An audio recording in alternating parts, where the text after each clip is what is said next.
Councillor Sue Bollow and Councillor J Townsend. Okay, and the declarations of interest as normal. Anybody here? That's not giving me nothing for a minute. Well, it's just the normal things, it's the allotments. Yes, that's right. County, Broxton, all the rest of it. town centre team, and There's no such thing as a town centre team anymore, so I've taken it off there. Yeah, they disbanded it. Used to be. That's the council lot, isn't it? Yes. So then move on to item 3 minutes of the town council meeting held on the 7th of September. Any corrections, anything you think? Yeah, the main engagements, why isn't they all on? There are some things on where the mayor's been to, but there isn't others. All right, And the website's not being kept up to date with mayor's engagements.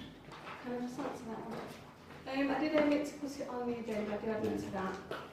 I have printed out a list tonight, I've got it with me if anybody wants to see it now.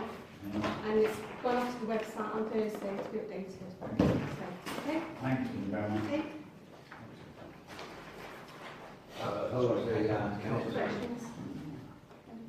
Well, you've had first half an hour, shouldn't we? Any more corrections just before? Because I didn't see any hands, but proposer from Councillor Brindle. Second from Councillor Pearson. Actions from previous minutes. Yes, item 66, the hedges being cut at the ULAM in particular. They've actually been cut this last week. And it is, as we said before, at the end of the songbird nesting season. So it's around the end of September, beginning of October, just so people know. We do this every year at the start. Yeah. Now they'll rain there in the spring, but in the summer, the carpet is just at the time. Yeah. Item 67 was Councillor Gould. I think she wants to reply to that one. Yes, I was asked how many CCTV camera locations we had in Stapleford and where are they. So I'll just read them out to you. We have 11 in the town centre covering public areas. We have 2 cameras at Pasture Road Recreation Ground covering the car park and pavilion. 2 cameras at Hickings Lane Recreation Ground covering the skate park, car park and pavilion areas. 6 cameras at Montrose Court. Not enough, is it? A camera at Cliff Hill car park covering the car park area. I also have a map of exactly where these cameras are placed, which I'll leave in the town hall for everyone's perusal. Okay, thank you. Is there any chance of any more cameras being put up? The honest answer to that is I think there is very little chance because they are not found to be, or I'm told by Mr Musto, but they are not found to be that effective in terms of dealing with crime. I would ask that for a future agenda. Yeah, this one. We'll be here all day, won't we? Okay.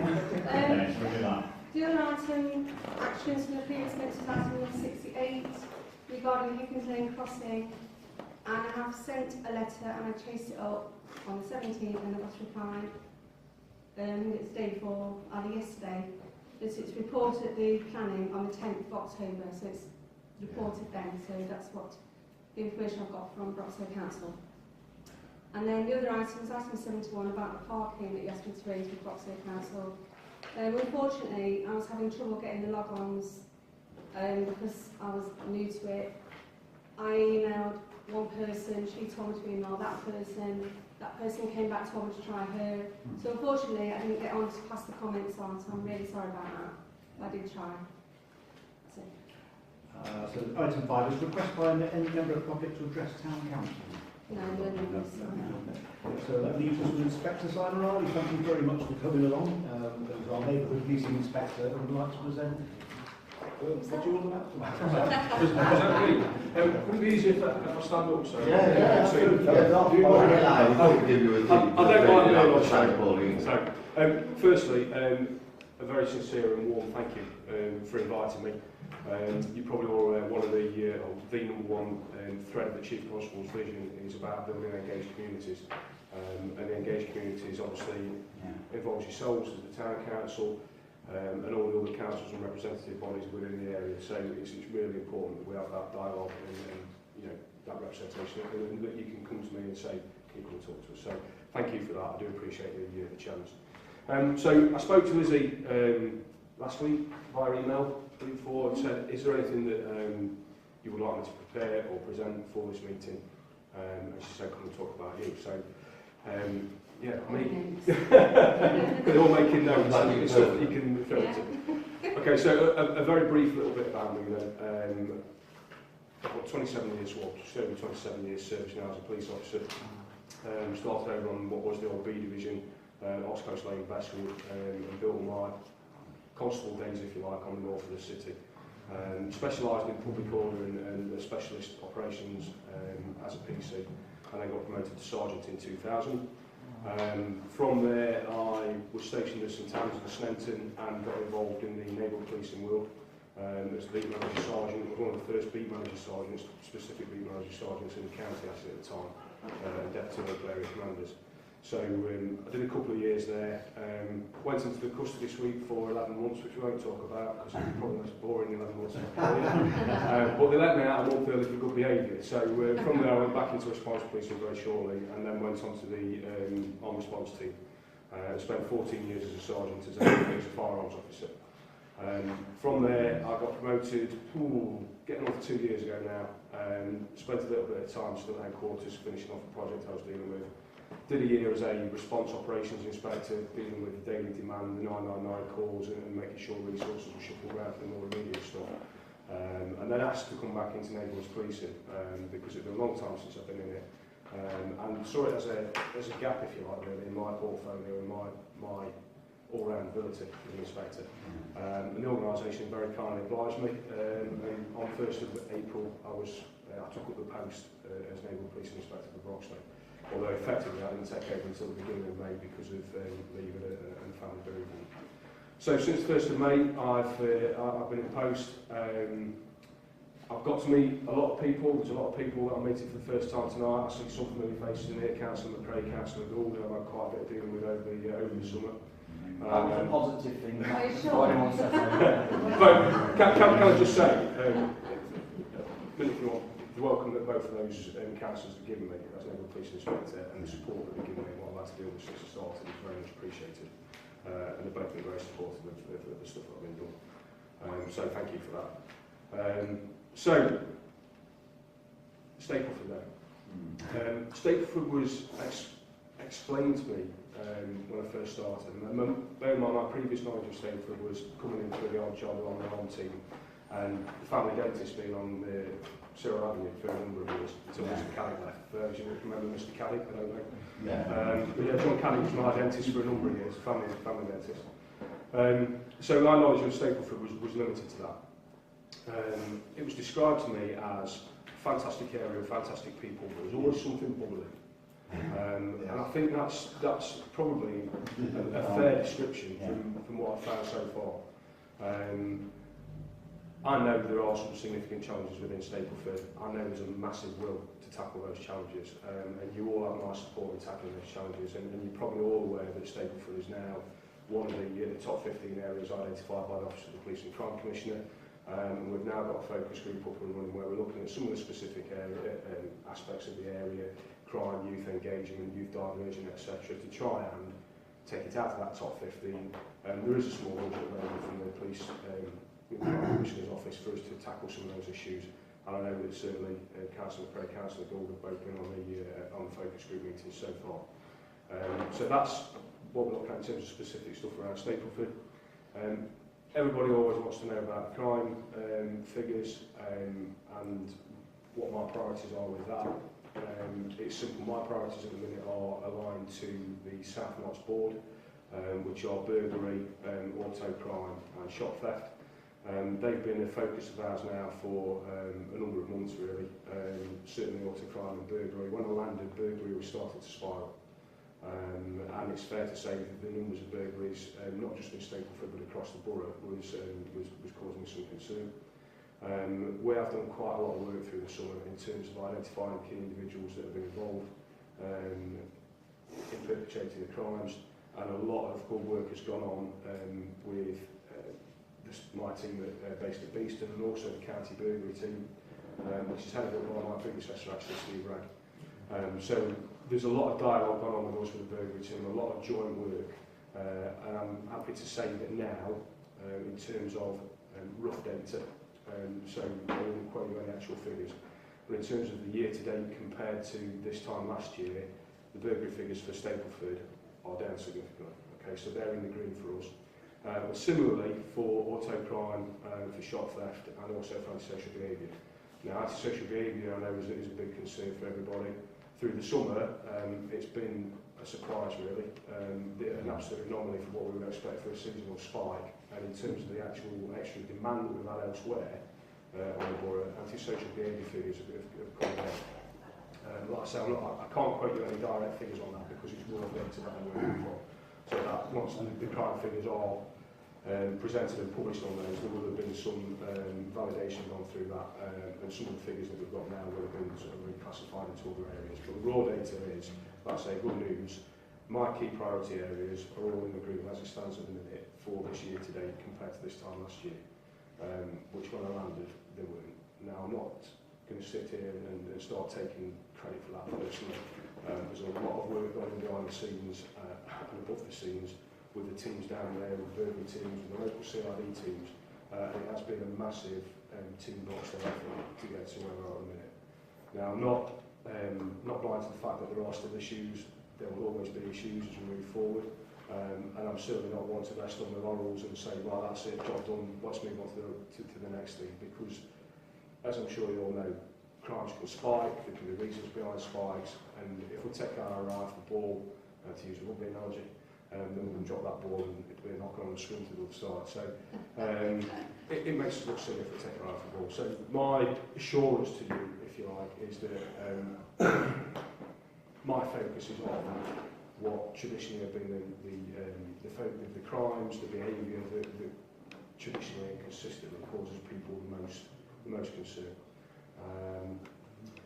In tackling that, I know there was a question from one councillor regarding the numbers that I've got now on the area. You may or may not be aware that from the 1st of April, which coincided with my taking the post, the force restructured, and we went back to a much more local policing based model. So whereas previously we'd had all our response officers in hubs, and the hub for Broxdale area was Bradford Road. Those officers that were policing Beeston, when Beeston got a call, are now based in Beeston and at Eastwood as well.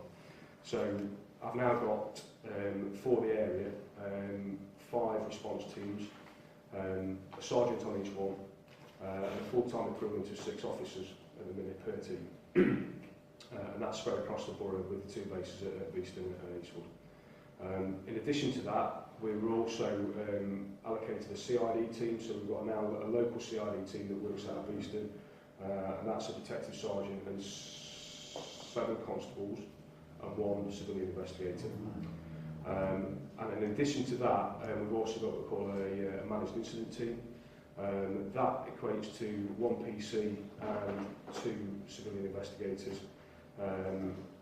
PC has now gone to the CID team, so I'm actually carrying a vacancy on that at the minute, which I'm hoping to fill in the next couple of weeks. But they deal with all the scheduled appointment jobs, the ones that aren't the immediate response types or the urgent response types, the ones where we need to do a little bit more investigation, but it can be done at a slower time and not tying up the officers that we need to respond to the more immediate and urgent jobs.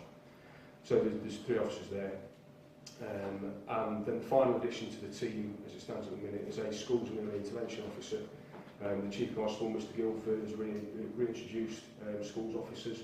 They've got a key role to play with what we're wanting to do in areas like Stapleford and Chilwell, which has got a little bit of an emerging youth ASB type problem. So those officers are now going into the schools and identifying the kids that are the most likely to go into criminality, so stuff like knife crime, the robberies, the drug side of things, and get those early interventions into place to try and divert them away from that behaviour. So anything that's in schools, related to the schools and kids in the schools, that flags up to us through that officer there now is the specialist for that. So I think in total, my extra staff from the 1st of April equates to, off the top of my head, 6 sergeants and 41 heads. So the Chief Constable has very definitely put his money where his mouth is. He said he wanted to go back to a local policing style. Yeah. That's what we've got. They're the extra officers that have been allocated to me as District Commander for Broxton. And notwithstanding, the response officers are managed on a day-to-day basis by a demand management inspector.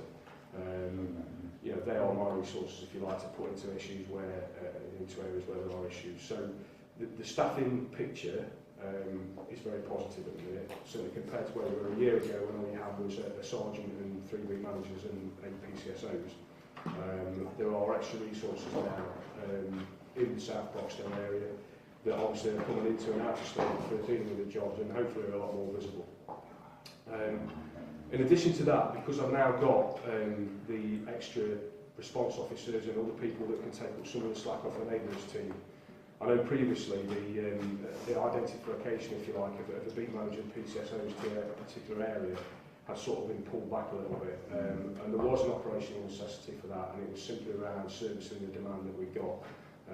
So they became a lot more of a peripatetic group. Now, listening to people like yourselves and the councils, people from the members of the public that I've spoken to, and local officers, it was quite clear there was a desire, if you like, for people to take an area again. So I've decided, and I think I put it in my blog last month, each area now on the borough has got an identified beat manager and an identified PCSO team. So they will be the first port of call for yourselves or for anybody else around the neighbourhood's issues affecting the area of Stapleford. So for Stapleford, you've got actually 2 beat managers. Sarah Warren, I think probably most of you know, and then a new recruit called Ben Penson. Now, unfortunately, Ben is currently off injured.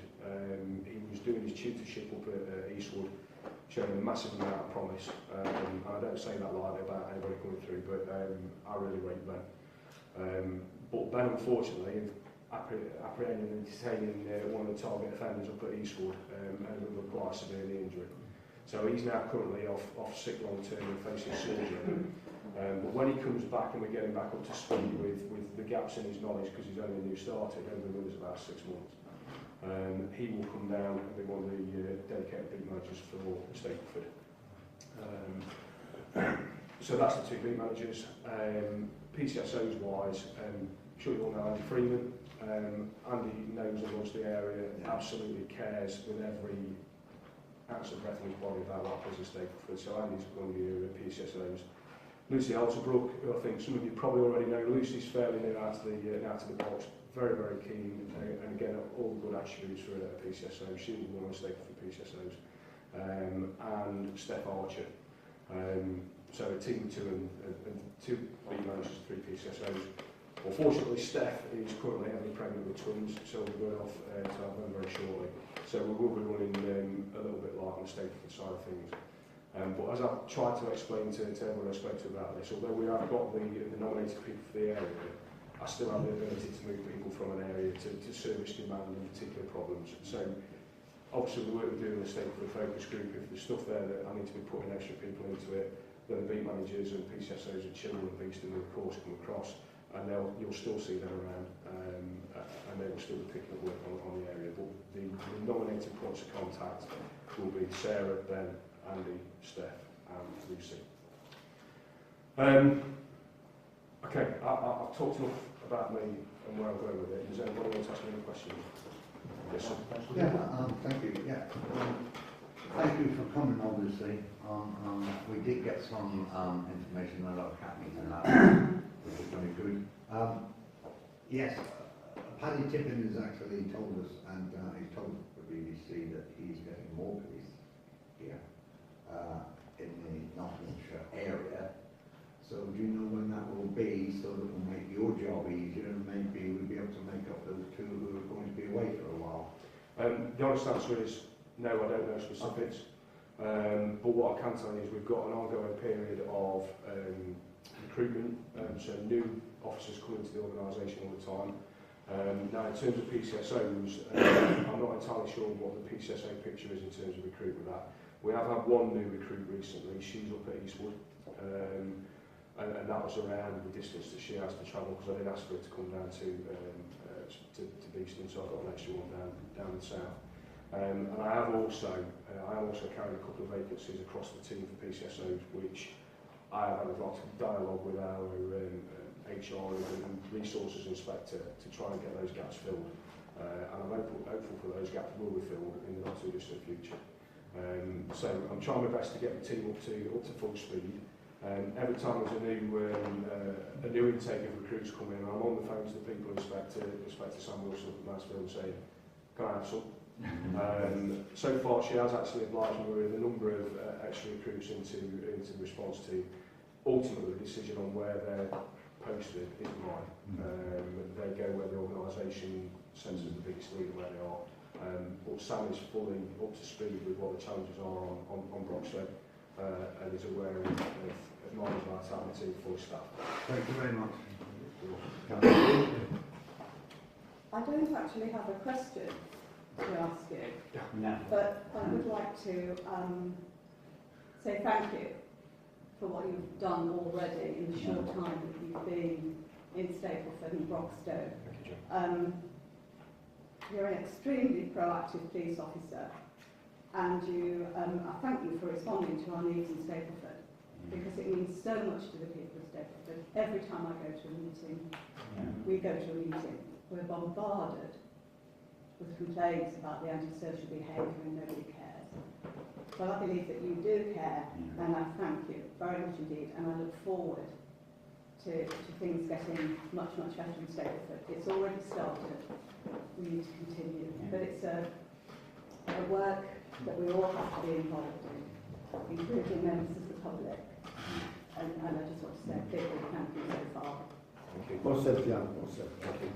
Yeah, I was going to say the similar thing. I mean, and obviously, I know I said it last night, but you weren't there, and I'll say it again as well. To pass on thanks to Hannah. I know she's moved, but just before the summer holidays, she did a lot of work at Stapleford. The kids, you know, I know some of them are a pain in the bum, but they had a lot of respect for her. I know they do. And she did a hell of a lot of work to help them. And like I say earlier, antisocial behaviour over the summer holidays, it went right down, and I'll say it's because of that work that Hannah and Andy and that, so please pass that thanks on to that. The other thing, I'm going to say, and I say it all the time, drugs is rife in Stapleford, but the problem is people aren't reporting it. And when we keep seeing these figures like that they came out the other day, and it says in there 2 reports of drugs, but then when you social media, you talk to people that come to meetings and stuff, and people are telling the drugs, they see it all the time, but they're not ringing the police up. And I think we need, we can put something on the council's website if it's okay with everybody, because we need to encourage people to email the police, to ring up 101, to ring up 999, to ring Crime Stoppers as well. And if you don't report it, there's no good saying every morning on 10 o'clock I see someone on Nickens Lane selling drugs, if they are, and then say, well, I'm not ringing the police because they don't come. Well, my answer to that is, I don't see window cleaners in Stapleford, but all the windows are bloody clean. Yeah. So the police are about, and the other one, ages ago, what the police used to do, and this was way back, it'd be nice if they could do it again, when they used to come from Derbyshire and take the scropes over to Bridewell or wherever, instead of going like down A52 and whatnot, it was good when they used to come up Morbridge Lane and then through the estate to cut through. Right, it's a couple of minutes on the thing, but it's that presence. People don't know, oh, that's a police from Derby. They just see it going through. Sometimes that might put somebody off. So if that's someone, I can pass that message. yeah, it's worth asking. It's worth trying. Yeah. And it's just getting that message out there. We need people to be making them calls, making the 999s, making the 101s, like I said, Crime Stoppers. And I think we all need to do a little bit to say, when someone says there's drugs on the street, you've got to say to them, well, who have you rang? Yeah. You know what I mean? You can't say the police aren't doing it. You can't do anything if people don't tell you. Yeah. Two things on that. You're absolutely right, Richard. It's a message I've tried to get out, and I'll put it out again in this month's blog quite happily. The message to everybody is please encourage people, if they see something, call 101. If it's an emergency, 999. And we will resource it as quickly as we can within our graded response model and the way we resource issues.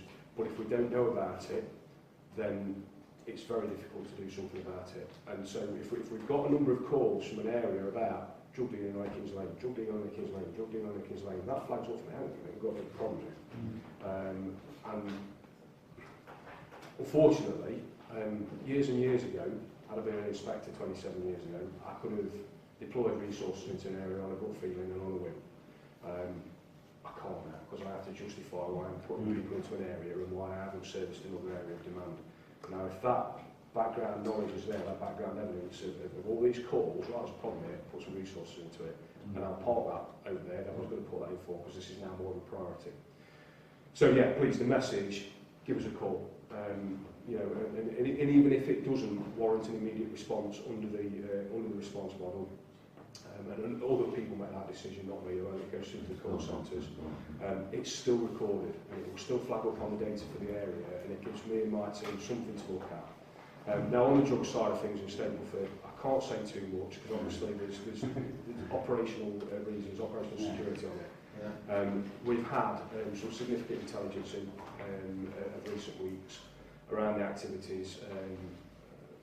I won't even say anything more than that around activities which next week at our tasking I will be putting forward some more intelligence development to look at exactly what is happening, and then look at getting some resources in there to try and get that out. And the information that I'm being passed via the team is that is the #1 source of the drugs problems in Stapleford.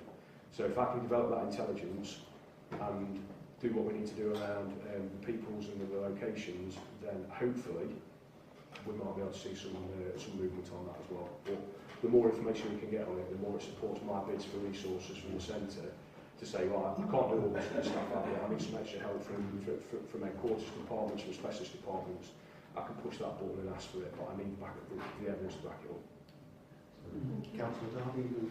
Right. Well, first of all, I'll just say thank you, Simon, for what you do. Also in Stapleford. I've just had believe it or not, just reported today that drug dealing in Stapleford is doing it quite open and blatant. You know what I mean? And it's so bad. It's unbelievable. It really is unbelievable. And the second item I've got a little problem on Orris Avenue. As you're probably aware, it's permit holders only, right? And there is a snack van which is derelict. It's got flat tyres, no registration on it. It's been there 3 years, and nobody's moved it or anything. Now the traffic warden, I know you. Well, it does come. They don't put a ticket on it, right? Well, it's taking a space up for a start. Everybody else is paying. As a report, because I understand there's a report form that Richard's come out with. Yeah. Oh, is that?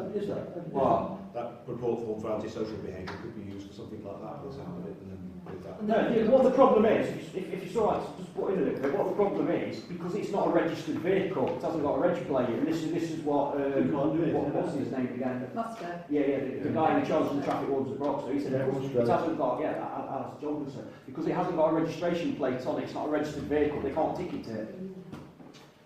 So if there's something else we can find to get it moved, but it's not a registered vehicle. Without setting myself up for a fall here, which is quite right, around the ticketing of it and your breach of the traffic regulation orders and what the council can do. Now, so without setting myself up for a fall, I'm fairly certain there are powers under antisocial behaviour legislation whereby if a vehicle is drawing particular attention, causing ASB or is likely to, then there may be powers available to us to get that removed. But our first step towards that will always be trying to establish who the owner is. And we have to try and establish who the owner is before we can get it towed away. Now, if we can't establish who the owner is and abandoned, then we can look at what we can do with it. I can't make any promises on it, but I'm fairly certain there is ASB legislation that we could potentially look to try and use. Simon, can we just clarify, if people have problems like that, it's the best way to report it then? So 101. 101, so that should answer them. 101. Let's record it down.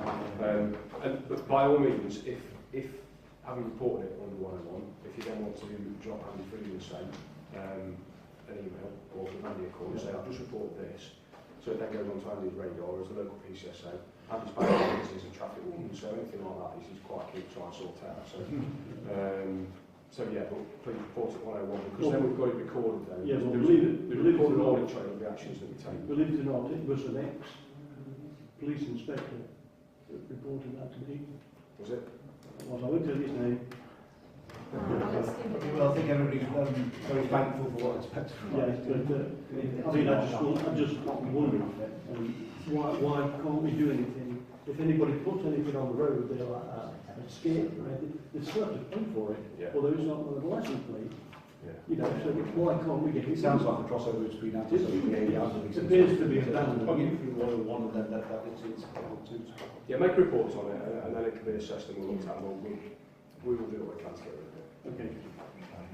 Many thanks for coming along. That's really brilliant. We should look forward to seeing you walking the beach. Do you know what? I would absolutely love I bet you would. to be able to get my cap on and go for a walk around my areas. And I've been saying to the team since I started really, I will come out on foot with you. We'll go have a walk around because it was one of the.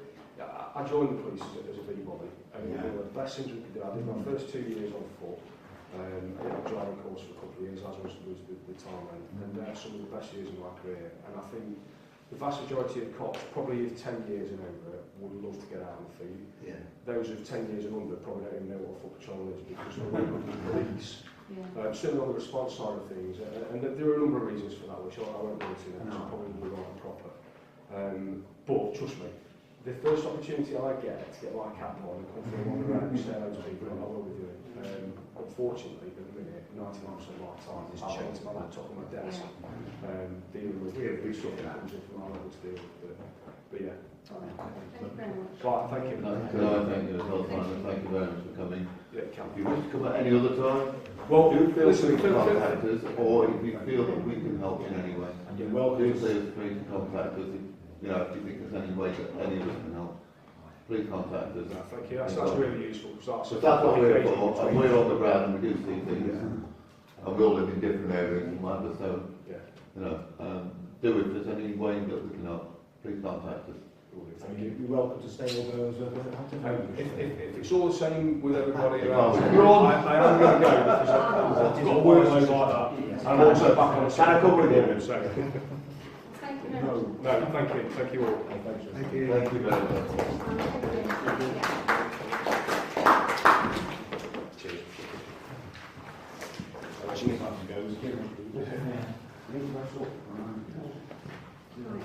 No, I don't. Take care. Thank you, bye. Number 7 is Spencer Academy admissions for that. That's cancelled. Yeah, it's been put to. It's been removed. Yeah. So it's number 8, Lloyd's Bank. Who's speaking on that first? No, I'm not really going to speak on it as such. I think there might be others want to do that. I just wanted to thank people really because we did a petition. It's still going. It's David Green has got it somewhere, and you know lots of different councillors have been out, and we've spent a lot of time on the high street, whether it's going in shops, standing outside the bank, talking to people from all over the place. And I did it the first 2 days and I couldn't because of my operation, but everyone else has carried on doing it, and it's been day in, day out, and that. I just think it's important to thank because we wouldn't be where we were if it wasn't for everyone that's been out there doing this petition and talking to people, and we're going to hand it on Monday and then we'll see what's what, don't we? So just wanted to, like I said, I just wanted to thank you for collecting the names. Anything else on that? Yeah, I mean, I'd like to thank all the people who've been out helping as well. I think we're probably, I've been coordinating what we've sort of gathered in. I think we're probably somewhere near 1,000. Not counting what's on your list. David said he's got about 800, there's about 700 on internet. No, we've got more than that. Okay, there's about 1,800 altogether then. We've got more than that. I think Dave and I will have nearly 1,000. Oh, okay. And there's We've 700 got on over internet. it. We've got 900. There's 1,700, 1,800, whatever. There's a Anyway, lot of people. apart from that, I think the thing is, the things I would like to do, and I would like the council's approval to actually write so that when we take the petitions in, we've got a letter from the council. Yeah. And I think that a few things that I think we ought to make the points are. Firstly, there are a lot of elderly people in Stapleford who do not like internet banking. I do on occasion, but I'm not very happy with it at times. I don't. So I think that's one of the points that we should make to them. I think we should make to the point to them that there may be a number of people who may use that bank who might not be customers of the Stapleford Bank, but might be customers of Lloyd's. You know, so that's another point. I think the effect it is going to have on the town's economy and the number of businesses who are affected, because businesses need change. And that only leaves the post office, who I think, with all the best will in the world, and I think the post office are fine, but I think they might struggle. So I think we ought to make that. I think the other point is the number of people who have signed that petition, who have come purposely from Sandiacre and from Bradford and from Trowell, and a number of people who signed it who are out of this area but bank in this area. Or one lady who came from Jewell who is a carer for her mother who is disabled. So there's all sorts of spin-offs to do with that. The other point I'd also want people to make to them is the ATM will go. The ATM at the post office this morning was out of order. The queue for their ATM at 12:30 was starting to go down Warren Avenue at 12:30. You know, so it's those sort of things and the other spin-offs that are there that are important. I appreciate the bank are making a commercial decision. But the other thing that I found, for anybody who's a customer of Lloyd's, if you've got their letter from them, it's a very vaguely worded letter. It says on the letter, we have reviewed our customer base and consider it no longer viable. Doesn't say it's not profitable. It says we've reviewed our customer base and it's no longer viable. I'm not quite sure exactly what that means. I think it basically means we've decided we're going to shut it full stop. But I think we should make those points. If the council's approval is making those points, then Mrs. promised that she will get that letter done first thing on Monday morning so that we can take it in with the petitions from the council. So a few more people want to speak to that. And we can add anything else. They're the points that I think should be made. Yeah, just a quick one. Dave said right what he said. I'm estimating more. We've got more coming in tonight, signatures forms, and hopefully another couple tomorrow morning. At the moment, we're estimating, which should be about right, is about 1,200. That's not what's online, that's what we've got on paper. So that will be hopefully. We wanted 1,000 on the signature side in the town, and we've done that. Brilliant. That's lovely. Councillor Goulson. One thing, David, that I thought, and I may have missed it, you may have said it, but I'm thinking about the businesses that have to do their overnight banking. Yes. What are they going to do? Are they going to leave that cash on the premises for thieves to come and... That's a point I did miss, and I got it in my head now. Or whatever you call them. Well, a thief's nightmare. Sorry. Well, Dream, rather than a nightmare. if I The can business just nightmare. add to what Joan said, we've got a problem at the council. Well, exactly. I've had a school secretary come to us and asked to sign it. I'm not going to say what school. Yeah, because they use it the same like we do. But one of the local schools, at least that I'm aware of, because she made us aware of it, said, how am I supposed to bank the dinner money because I can't go away from school? But it's a nonsense that we don't have a bank. So I think that is another point to make. You know, it's things that might not be there as an instant profit, but it is the purpose of them being there. It's the thing that they have not given consideration to, and you know, what is a bank without its customers? Yeah.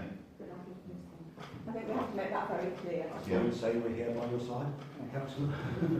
Well, I think if it's possible as well, could we ask them if they are going to, go ahead and they are going to close it, would they consider bringing the mobile van down that we do? Yes. Because they do it in other places. You see the advert telling right in the hill somewhere in a van, so they've got facilities to do And it that. was slightly intimated that they might consider that sort of thing, so I think that's something we should also So think. that's got to be better than nothing. If they brought a van down once, whenever, it's got to be better than nothing, hasn't it? You know what I mean? And I just thought it was something to put to them, but it hasn't. So. So is he going to bring all these points Yeah, and more points? If yeah. you think of any when we go away, email is as soon as you think But of it. so we'll see them first thing No, Monday it's got to go first thing Monday Yes, morning. yes. So I don't know when we're taking the petition to. Get that letter on detail on Monday, 2 o'clock, and everything, about the van coming and everything. I've known about it for quite a while actually. And but I will make this letter highly detailed, not skim. If it's a 2 or 3 page letter, Put all the points on. but all the points go on, I will. concise. Okay. Well, if you've got anything you'd like to send me, I'll be grateful. So, Yeah. feel Yeah, free. no problem. Because you'll be there first thing in the morning, I'll be on there. Monday morning, so if anybody has got anything, even if you send it over the weekend. Yeah, fine. Um, I'll If get we come That down is- to 12 o'clock on Monday, that'll be alright. all from here. Yeah, if we come down Yeah, here and that's pick a letter fine. at 12 Yeah. o'clock, and then that's the job done, won't it? So move to item 9, local government reorganisation. As this councillor, do you read? that's all right, I don't want to go into a lot of detail with this. Everybody no doubt knows what's happening about it. Well, we don't know exactly what's happening about it, but all really I want to say is, because I don't want to get in any politics about it, Issy and I are going to a meeting with the County Council on Tuesday, which is for all parish councils, and that we can bring the information back to the next meeting on the 30th of November. It should just about give us time to actually send any conclusions we've got for him. I think the only other thing I would say is, please everybody, read the consultation and make your conclusions. Read and encourage people to read the consultation and read it and look at it and make consultations. That's all I want to say on the matter. Sorry, Councillor.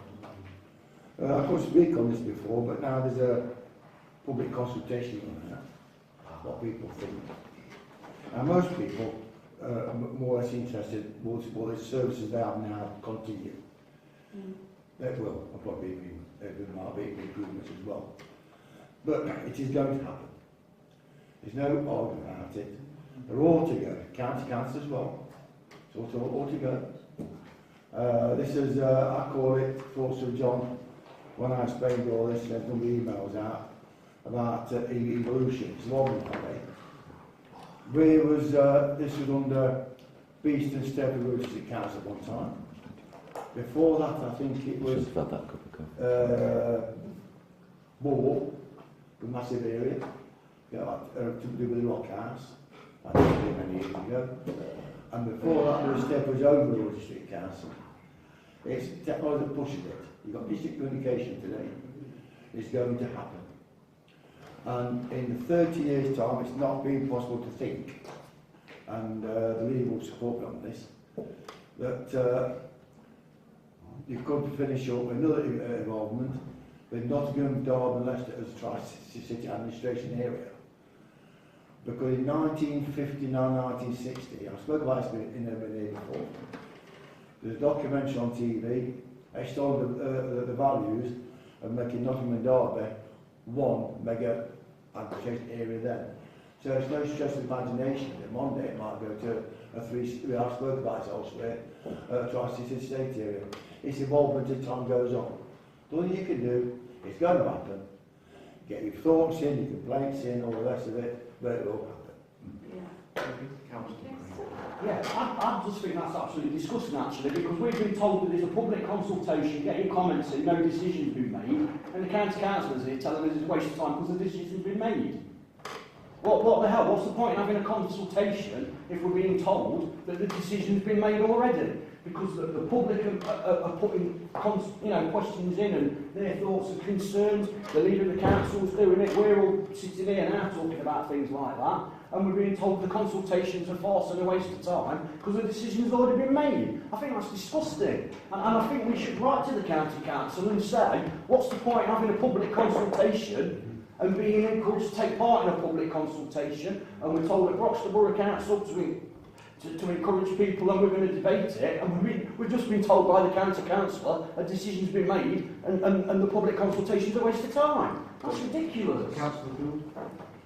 I never said it's been made. You said it's going to happen. Don't argue with me again. I'm not arguing with Don't. you. Point of order. You just said it's going to happen. It's evolution. You said it again. Evolution will happen.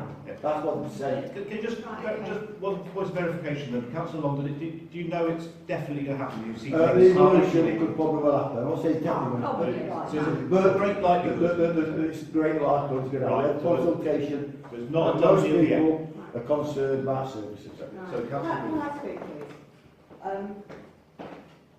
I think some of the remarks are, to say the least, a little premature.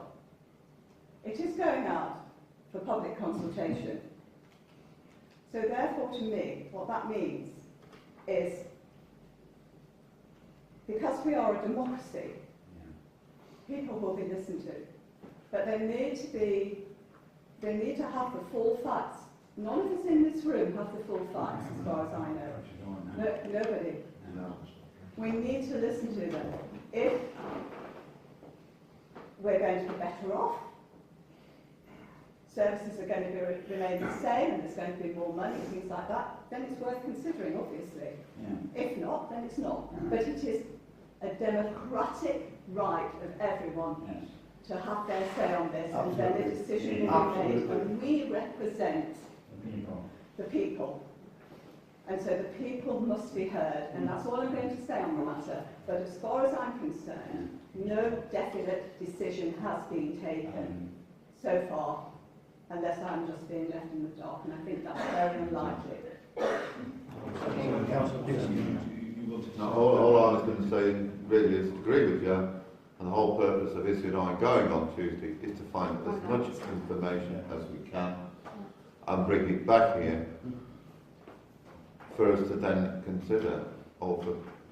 But the importance is making sure we all have the correct information.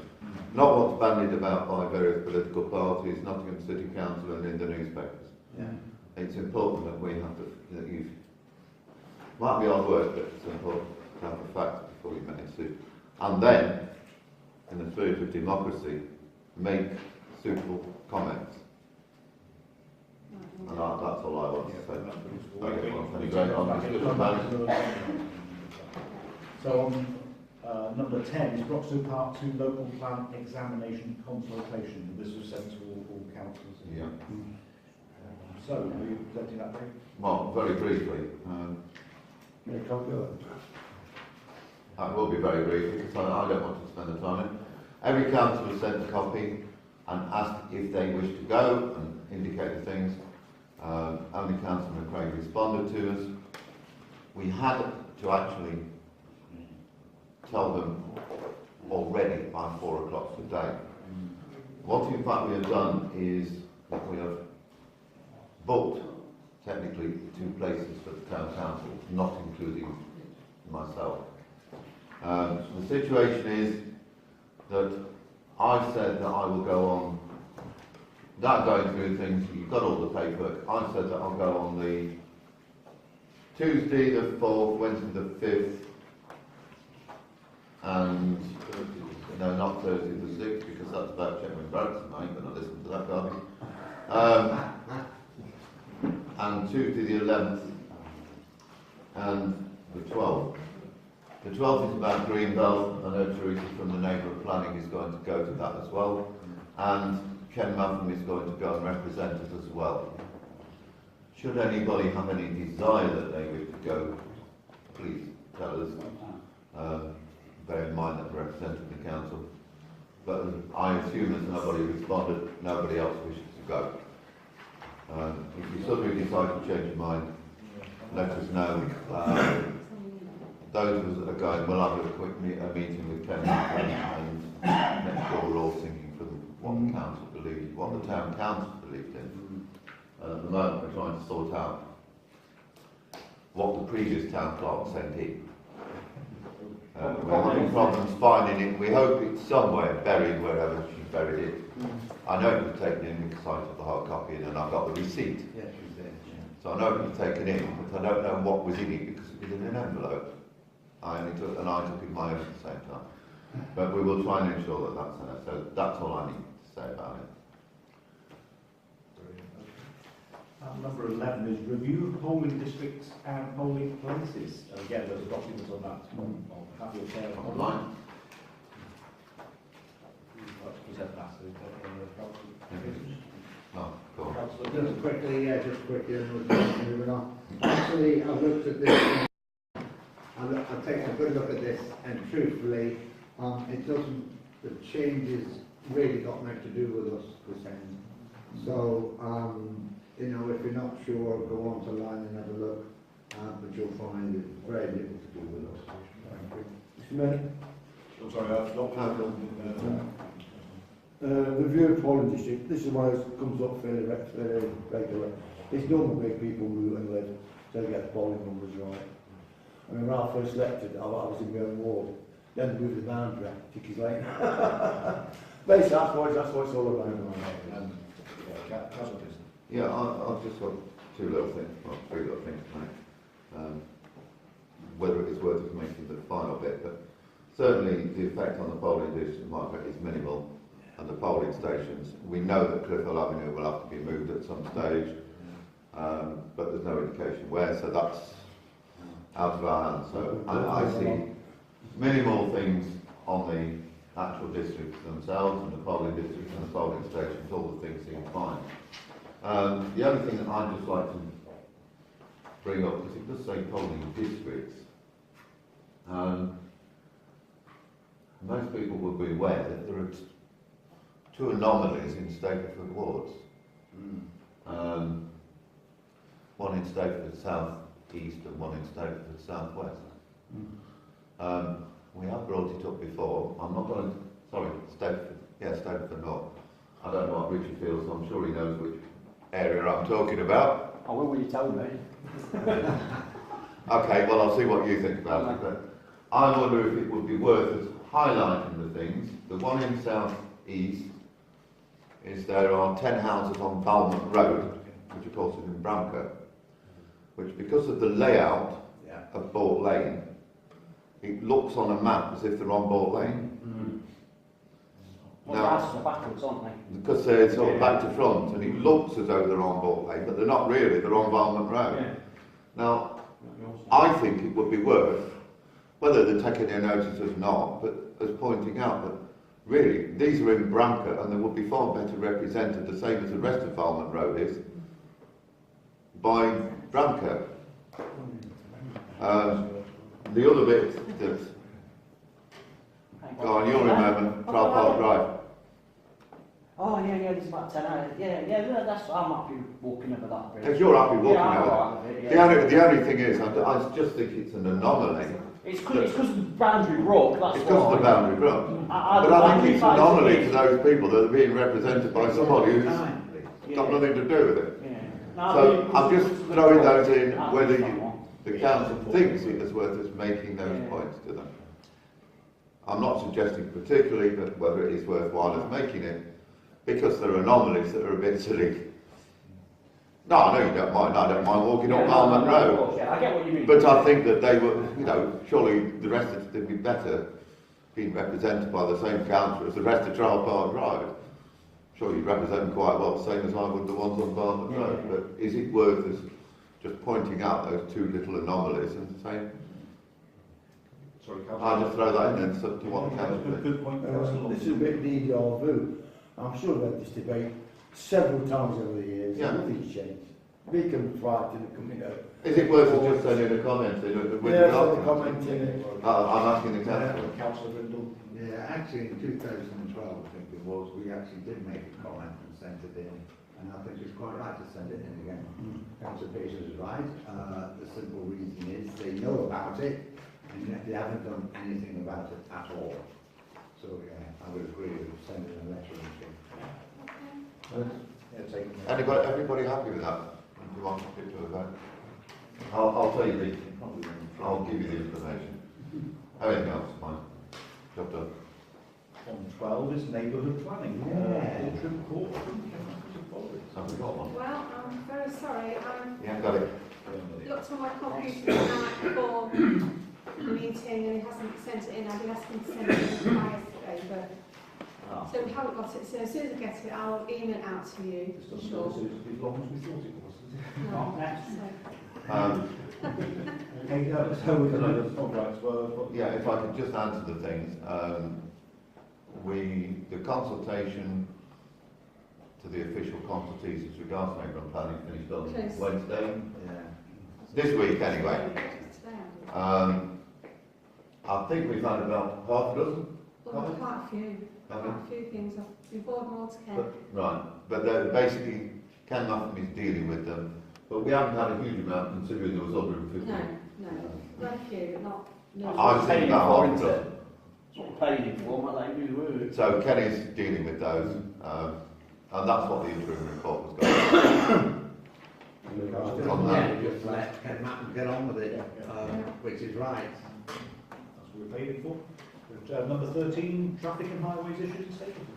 This looks like quite a council debate. No, I've only got one thing. We had a traffic and transport meeting this morning, and the time I'd all rolled off, I'd actually remembered something that I forgot to say this morning, so I'll bring it up. on Eastern Road, along the development through Field Farm, there's 10 trees, and there's nothing wrong with them, and they run between if we say the entrance to Field Farm, because I think that's what they still call it, and Ramsey Close. There's 10 trees along the Ilkeston roadside. There's nothing wrong with any of them. They're all green and everything, right? And someone will come along in a few weeks and say they're all dead, which they're not. And I would like this council to write to, whether it's the county or the borough, because I don't know, because land different bits of different people. Perhaps write to both of them, I don't know. If we could request a TPO on them 10 trees, because I think it's important, because, and I'm sure most people will agree, where they've come along, and this isn't me having to go at Westerman's or anything like that, because they've got to do it, they're doing what they're doing. But where they took all the hedgerow out, they've ripped all the trees down, and there was nothing wrong with any of them. And they've been there for years and all that kind of stuff, and we do need them. And I don't think it's right, they're just coming along, and oops, we bumped into that one, because we caught them the other day with a digger, trying to dig a tree up opposite my house, and we had them about that, and they've been told they've got to leave it. And there was nothing wrong with it, and they reckon it was dead. So we found some pictures of Google Images and that from a few months ago, and it was green as oak, so they've agreed they're going to leave it there. A couple of days later, they come along with a digger about that close to it, because they've got it on video, trying to dig as close as they can. But they've been told off, they're not supposed to do it, they've got to leave it. And I'm just thinking, if we try and get these other 10 trees TPO'd, it's important for the area. We know they're going to build houses on there, that's a fire we lost, unfortunately, and I think most people around here can try that. They're going off the road. I just think... It's you're right about TPOs. Yeah. Anything on traffic? I would suggest, just to go on the TPOs a moment, I thought we had that comprehensive TPO all at one time. We did, but it was at the top. It was the section at the top. Yeah, it's just the top bit, You need to contact Phil Woods then. Oh, that's a good name. Where's he at? It's TPO. Yeah. We did, but it was that plantation at the top. Yeah. I don't think we actually had anything about that. I thought it was all of it actually at the time. All of it. But I don't think it's... I'll put it this way, let's go. I'm all in favour of this. Contact Phil Woods. Yeah. See if we can get something done with those. And perhaps if Richard can give us a really good detail where we I'll get them up and mark them off. It's 10 on there, like. Okay, alright. I will do that. Councillor Darby, Yes, I've got a couple of things. As I mentioned to the inspector, the abandoned so-called snack bar was on Horace Avenue.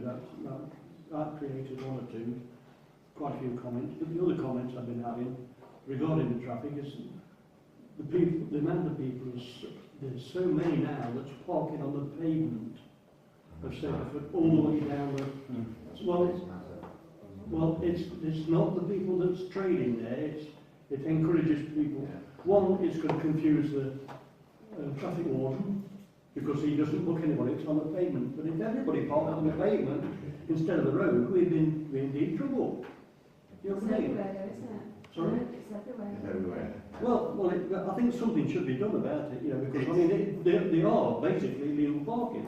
Most of those areas are rented, not for parking the vehicle. They could go in the car park, same as everyone else. No, just, Not yet. I agree with what Ray's saying about the amount that's on the pavement and whatever. The problem is that unless they're obstructing the pavement from a wheelchair or something passing, they are not illegal. The traffic warden does not have the authority to book them on the pavement, and this is the anomaly that there is. This isn't excusing it, but this is why there is the problem. And in fact, we've been told by the police in the past, it is not illegal to park on the pavement, it's illegal to mount the pavement. It's not illegal to park on it. So unless you actually capture them in the act of them driving up the pavement, that's the only time the police can do it. They can't do them other than obstruction. Yeah. But I mean, if everybody did it. Well, yes. You know what I mean? We'd have a serious It's problem. appalling, but I don't know what the Yeah, answer is anyway. as to how you do it legally, because there seems to be a difficulty as to who can enforce it. And the other thing that I've got about that really is about traffic. That's on Bezel Lane. The top of Bezel Lane is cars parked underneath the sign on the road, like two abreast, right on the corner of the. I think now there's lorries come round there, and they just it's just like a gridlock, and I think yellow lines would be suitable. Round each corner. I mean, surely we can No, I afford. took yellow lights. Sorry? I can't see them touching yellow lights because HS2 are going to demolish 3 parts of it anyway. Well, allegedly, yes. Allegedly. So you're not going to get yellow lines on it. But what do they do until then? Because you've got jungles using it as lorry It parks. was two the lot, me and Sandy Lake, and they were, as you come round the park there, you come. Yeah. Mr. Mayor, Sorry, I'm letting it slip out. Councillor Grindle. Mr. Mayor, we could spend all evening going about all these problems in Stapleford about pavements, cars on it, people riding bikes on it, and all this sort of thing. It is a problem, but you see, as Councillor Pearson said, as far as the car drives up onto the pavement, it can be done for it. But once he's on the pavement, as long as there's enough space for a wheelchair, he's fine. Who's going to do that about it? Who's going to do that now? No one. But this Because the is... police aren't interested. No, the They police can't do won't it, do but they it. haven't got a The law. traffic warden won't do it. Listen, So who's going to do it? listen. You tell us. The police said to us last night, and some of us were at the CAP meeting, and they actually said, regarding people riding bikes, it's something they will be looking at, but it's low priority there. There's a lot more going on in our town at the moment that the police want to deal with. That's absolute garbage. But it is, no, it's not garbage. It Haven't is, got it's the, garbage. they haven't got the manpower. Right, I'll do that one. Can I just say that about parking on the pavements? It isn't illegal, but the police, there are steps underway to make it illegal, because it should be illegal. I think in some parts of the country, there is a bylaw or something where they can be prosecuted, but unfortunately it's not in our part. No. But they want to make, you know, they want to make it illegal right across the board, which is what they should do anyway. But it isn't a priority. There are far more. I think Dan referred to one of the Well, I London disagree with that. Well, Councillor Craig. I was going to say what David already said, after I put my hand up on that, unless you catch them doing it, because a lot of them down that end, they're classed as gardens, aren't they, when they're parked on that bit, so David already said it. How have they got up there anyway? It doesn't matter.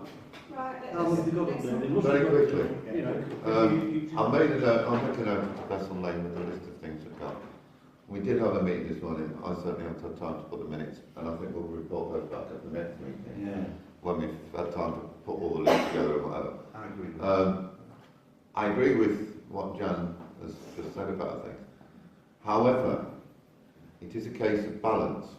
Yeah. Have you tried walking down Manor Avenue? I walk on the road. Yeah. Because the difficulty is there is nowhere for vehicles to park.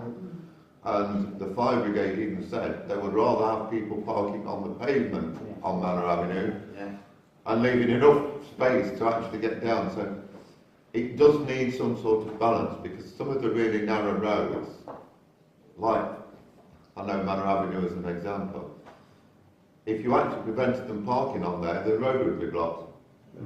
So it does need a careful balance, not just we can't do this. It needs balancing. Sorry, Councillor Halter. I went to Deborah Williams last week, and the cars are parked where we had that. I saw Richard, you know, with the parking on the side. And then, there was a woman with an electric scooter. She couldn't even get. Well, that is illegal. And then she ended up going on the road. Now the traffic's bad, and I've seen that a couple of times. And that's right. That is illegal, and they can be prosecuted. But the problem is getting someone to come and do it. I felt sorry for it. The police will only come out if the obstruction, this is what the police have said, if you ring up and it's obstructing you and you're still there, they'll come out. They ain't going to come straight away because there's other things, as we know. But if you've gone and then like later you say, you know, I went about and I come, they ain't going to come out anyway. The past road is terrible and it has been. What the answer is, I ain't got a clue, but it's really bad. It did go down a little bit because there was all the publicity about it and that. It's gone back silly again, and it is, you know, there's businesses along there, we need the businesses. They've got to park somewhere. I don't know what the answer is, I really don't. I wish it did, but the past road's really bad, yeah, definitely. Yeah. So is it London? Just for the record, I bought part of the project in North London Road Safety Issue, the project, Stapleford. With boroughs, with parish I deal with totally differently, and click on the different manner as far as I'm concerned. But I put part of the project, so she was hopefully going to see more safety issues, signs going up for road safety in the town over the next 12 months. And then number 14, planning applications, and this one is for construct industrial unit on 12A, Castle Lane. It's an application to All in favour, say aye. Well, Mr. Mayor, can we not waste our time? There's nothing wrong with this, but it looks like probably HS2 might have something to say about it. So I can't see any problems, so we're going to move on unless. Anybody have any comments? Because I would say I'm not allowed. exactly the same thing. No particular problems with it, but having said that, HS2 are undoubtedly going to put a block on it anyway. But that's not our problem. I don't see it. But there's far too much going on and nothing like that. Yeah. Do we put that one for a vote or not on the application? We both do. Yeah, let's do it first. So a vote against the application first. No, you're not voting Okay. against. Because it supports the application. Supporting the application, Mr. Mayor. Supporting the application for what? It's a construct industrial. Planning application. All those in favour, raise your arm. The favour Unanimous, Richard has to abstain. Richard has to Abstain. abstain. One absence. Anybody absent? What? Anybody? Unanimous. Abstain. What you not do? Job done. Yeah, man, to dinner. Yeah, you're right.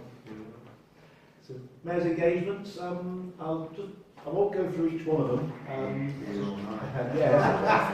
But I know Chris brought it up. Some of them were very late, Chris. For example, the one on the treetops, the lady was sick for a while and then suddenly said, oh yes, I still wanted to come. But you can just see from the breadth of them how interesting they are. A lot of people say, nothing goes on in Stapleford.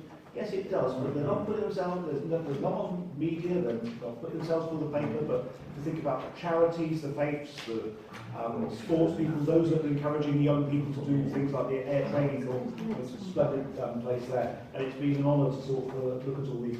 Many thanks for driving. You go to that till the 30th of September at Gresley.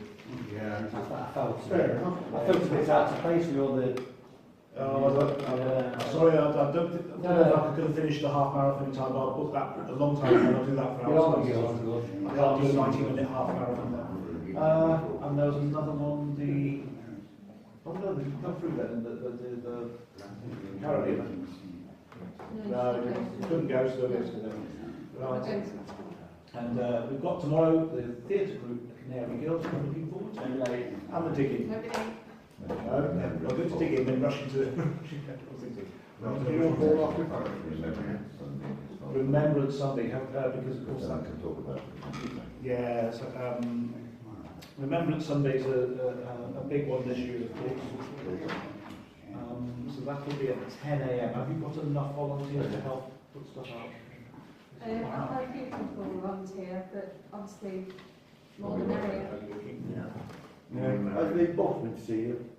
Buffaloes. No. No. And we don't know how to get in touch with them. Will you tell them to get in touch? Yeah, they're based at Well, yeah, but we haven't got a contact I've detail. told them twice. Yeah. So I've told them again. Okay. All we got was the thing that said bus.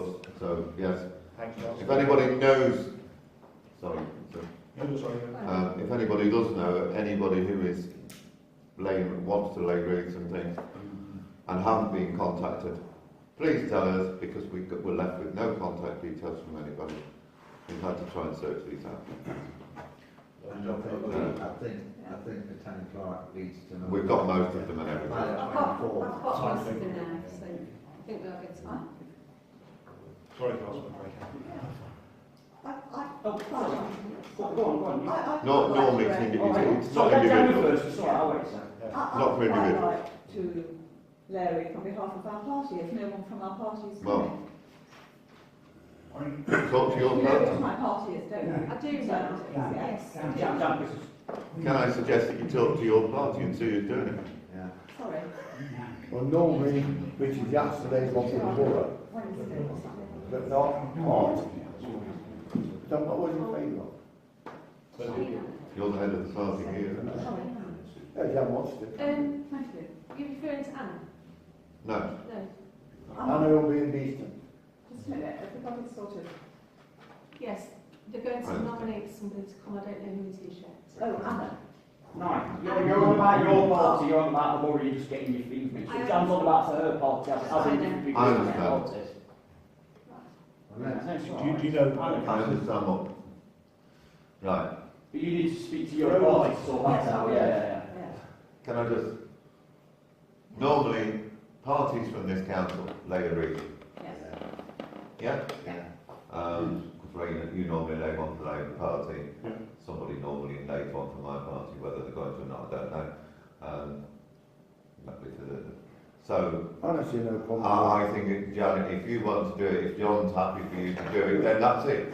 Thank Do you. it. Can you put that down and Jan's going to lay a wreath for the Conservative Party? This has got the job of putting everybody in order, and everybody wants to lay one today. All Yeah. that's being done. So that's fine. Councillor Craig. Sorry, John, I wasn't just trying to step on your things, but it's, you know, it's No, it's not all right. trying to just make sure we've got Councillor it. Ray, the mayor's waiting for you. I was waiting until we got one meeting. Right. I forgot what the bloody called now. The combined services are offered to come down now. Everyone's meeting in there anyway on the day, because that's the meeting place is in there at 9 o'clock, 10 o'clock. They're opening at 9 o'clock to allow the stewards to go Yeah. and the traffic management to meet. But they're all going to be down there. From 9 If o'clock. you need any help, you're the Yeah. boss, you tell them what you want. That's what, you know, they've said that anyway. And then also, as I spoke to you the other day, I don't know if anyone else is aware, I spoke to the town clerk the other day because the police cadets, and we're still waiting for them to get back to us, they're looking at the possibility, because they might say no yet, but they're looking at the possibility if they can send some of the youngsters down who's cadets to help as well. And if that saves a few quid as well, it might, if we get that relationship with them and we can build it up, we can use them in the future instead of show stay. You know, Problem is insurance. So that's what. No, Councillor Darby. Right, what time do you want the volunteers here? Well, we're going to meet at the Conclave this year, Okay? so sort of, 9 o'clock. well, the stewards going to be there. Don't want everyone. So probably 10. 10 o'clock? Do you want to come a bit early to do the programmes, because I got a bit bogged down last year, because we didn't get 10 o'clock. It starts at, well, the parade starts off at 10:15. Yeah, it took me an hour, that's why I got the programme. So 10 o'clock should be. Can I make one? Choose the sort of. Can I make one? Can I? Yeah. That's great, yeah. Can I make one thing clear? Every year's the same. If people wish to lay a wreath, the town clerk needs to know about it. And it's no good if people turning up last minute saying, "Oh, I want to lay a wreath, 3 or 4, or whatever it's supposed to be." If people haven't notified the town clerk, The main then obviously they'll have to wait till the general public do it. Yeah. because she's been messed about enough trying to get everything organised for a full-time issue. So we don't want the town clerk getting stressed up. Let's move on. Thank you. Yeah. Right, correspondence, so item 16. No, good. Oh, that's handy. 137, good. Heavy section 137, and we've got no requests here. Not this time. Next time. So verbal update from the town clerk from digging allotments. Well, first of all, can I just say, I visited digging on the 5th of September, went and had a look round. It's very nice, actually. They have requested an additional plot at the side of them, which wants to be like an orchard area. And Councillor Grindle would like to just discuss that because they want it for free, basically. So, David? Right, Mr Mayor, thank you. Mr Mayor, councillors, this piece of land, and if you know Albany, as you go in the gate, you turn right, and Digging's got a piece of, quite a piece of land there. Now, just before, right at the bottom of that piece, you'll find a piece of land which is very uneven, which carries a lot of water from the top that runs all the way down to the bottom, especially in the winter. The council has never been able to hire it out for quite some time. So the proposed, obviously, the land that they're using at the moment is free, but they pay for the water. They're asking for, if they can have this piece of land, to just put small fruit trees on, which will suck up a lot of the water, for free, but they would have to pay the full charge of water. And that is what they are asking for. So I leave it open to discussion, Mr Mayor. Okay, so what's the proposal? Yeah, I mean, if that's a proposal, I'd definitely second that. Because I think digging's brilliant, and I think everyone around here knows the great work they do. Debbie and all the others. I don't know all the names, so I'm not being rude. I know anything down here. There's lots of them. They do a cracking job down there. You said you've been down and seen it. Yeah. And I think anything that this council can do to help and support them, we should do. And it actually sounds like if we help them, they're helping us, because you just said they're going to bang some trees in an area that's a bit damp and boggy and whatnot. The trees are going to suck it all up. So at the end of the day, we benefit as well, because it makes the allotment better for everybody. And like I said, digging, they help so many different people. You know, if you haven't been down there, which I think everybody has, it's brilliant what they do. And I think anything this town council can do, yeah, why not? You know, are we supposed to be there to help the town? So yeah, I would definitely second that proposal. I think it's a brilliant idea, and fair play to them. Yeah, just maybe to add some things on it. Originally, because obviously I'm aware of what they wanted, and I was going to say either we let them have it for free or we let them have it for a peppercorn rent. But two things I'd like to say. It did used to actually have people running it. They had an orchard there. There was some very nice pear trees on there. And the person actually, I think he actually passed away, and then nobody wanted it because it's a very big plot. And there are some fruit trees on there, and I do agree that actually the trees being there does help with the drainage, so there is a positive advantage to that. To my knowledge, it's not been let for about 3 years. I can't, but it has been let in the past, so it is useful. My only concern, which David knows about, but I'll just say here, my only concern is digging had plots in the past and then found that they couldn't maintain them, and that's my one concern. Originally they had 3 plots, and then they went down to, no, they had 4 plots, and then they found that they weren't doing it. So I do think it is imperative that if we let them have it, that they do something with it, rather than what happened in the past with some of the allotments where they just let them go because they hadn't got enough people there. And I think that's the important bit. Right. I have an orchard on an island. You ain't getting a free one. which I planted myself, you know, Yeah. with a little bit of help from a few chaps. And it takes very little maintenance. So I think the worry about maintaining it is a very small one. I think the chances facade. You know, I sort of grassed all my area and then I put my trees Yeah. in and I just tied it. I haven't got to worry, You leave it on its own. You leave it to its...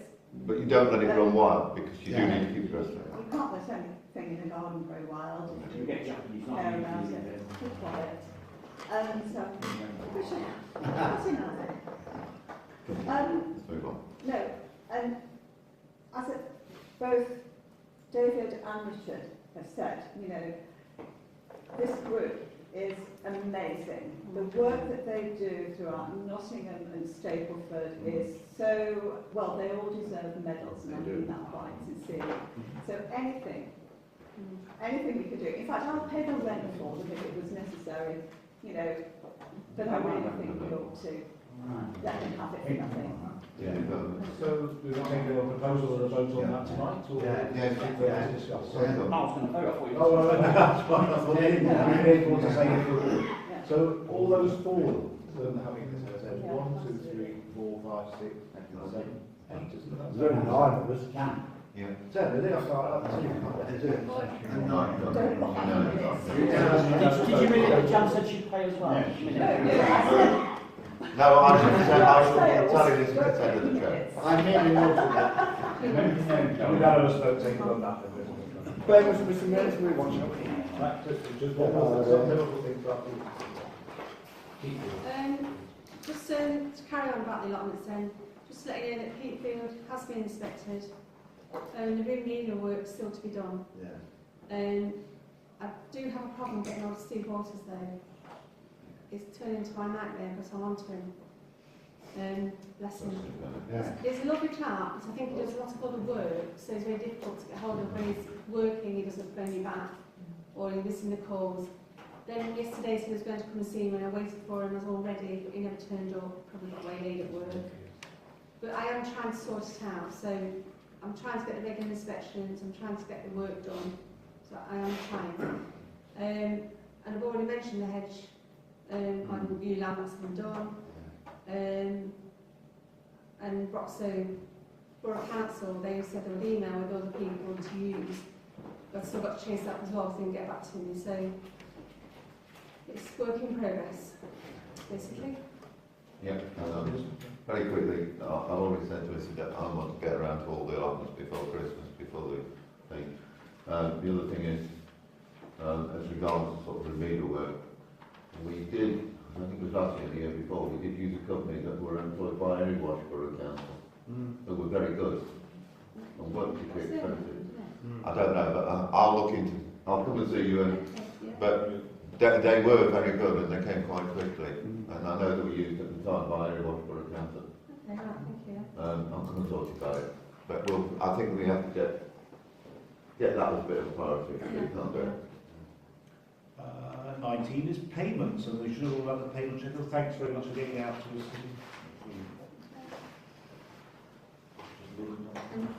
Any comments on the payments schedule, would you? I will just say one thing, Mr. Mayor, as you all know that you had new sheets sent to you. The others were not correct, they were inappropriate, and the sheets that you have now are totally up to date from April. And that is how it's going to stay from now on. Each month I should be coming in like a thunderbolt if something's not right, because it's the people, I have to do one, he can't. it's the people's money. I And agree. we have to make sure that everything is totally right. But just to say, there was nothing wrong. It was a one. Well, there were two hiccups that But went back. basically, it was something that was put in the wrong cost centre, if you like. The end balance was still the same, but something was out of sync. Wasn't And it's in been it, the sorted. train wasn't on the right station. Well, but there was It's still overall, there's running. nothing wrong. But just reiterate that. We've had several feelings about this.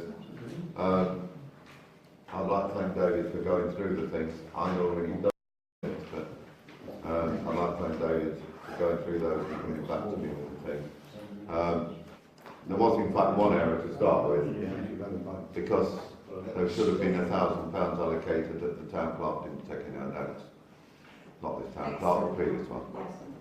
So we were in fact £1,000 better off than what we should have we were £1,000 better off because it hadn't been put in.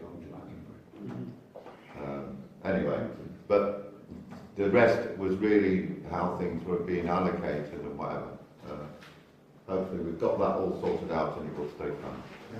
Yeah, I just want to, I think everybody here will agree, a big thank you to Lizzie for sorting this mess out, because Well, it yes, must have it's- been I think it's quite a a tremendous deal job. for her. Thank you very much. I need help to cover a bit of a mess. It has been horrendous. Yes. But thank you, because, Well, you know, congratulations, you've done yeah. a really sterling job on Thank you behalf, very you know, on behalf of us all. So, Okay, thank you very much. okay. Lovely job. So it's up to number 20 date of next meeting. That was, Down there. which will be on the 30th of November at 7 p.m. Oh, 1 second. No, no, sorry, dates Oh, next right. meeting, I've got an item for the agenda. Can we give an update on HS2? Reason being, Yeah. we've got a meeting in a few weeks, 2 or 3 weeks, with HS2 and Stapleford. So it'd be nice to be able to bring an update to the next meeting. And You know, let people obviously we'll do an know. update on what we know about the reorganisation and from the meeting as well. Yeah. Yeah, thank you. Okay, so this meeting closes at 20:27. Thank you very much.